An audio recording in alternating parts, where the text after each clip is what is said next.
La mise en œuvre du plan directeur d'industrialisation se matérialise davantage dans les provinces en République démocratique du Congo. Ce jeudi à Lubumbashi, dans le Haut-Katanga, le ministre de l'Industrie, Julien Paluku Kahongya, a procédé à l'inauguration d'une usine de production de câbles Made in Congo avec une capacité de production de 1500 tonnes l'an du groupe Mining Engineering Service MENS avec plus de 500 emplois directs créés. Accompagné du vice-ministre des Mines, Godard Motemona, de la directrice adjointe du cabinet du chef de l'État Nicole Bouacha, vice-gouverneur du Haut-Katanga Jacques-Claude Dekamfoua et des responsables de MENS, le ministre de l'Industrie a visité cette usine qui fait la fierté du pays et qui a bénéficié d'un accompagnement du gouvernement avec les financements du Fonds de promotion de l'industrie RPI.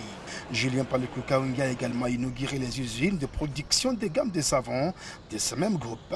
Juste après, le ministre de l'Industrie a procédé à la pose de la première pierre pour la construction d'une usine de fabrication des transformateurs Made in Congo de ces groupes MENS qui se distinguent davantage dans la promotion du secteur de l'industrie en RDC. Ces usines viennent de créer des richesses et d'emplois au pays et vont limiter les importations, a fait entendre le ministre de l'Industrie Julien Paluku Kahongya. Nous étions ici il y a une année pour poser la première pierre de manière à obtenir aujourd'hui, une année plus tard, la première usine de l'espace Katanga de production de câbles électriques, c'est-à-dire une transformation de notre cuivre en câbles électriques.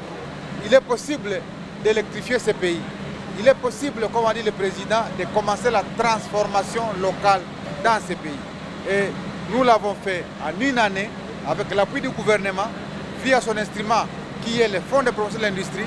De son côté, Mining Engineering Service MENS parle bien de son directeur en charge de marketing et développement, Charles Chibanda, a félicité le gouvernement pour son accompagnement. Nous sommes reconnaissants vis-à-vis du président de la République qui imprime la vision du développement et de l'émergence économique et industrielle du Congo.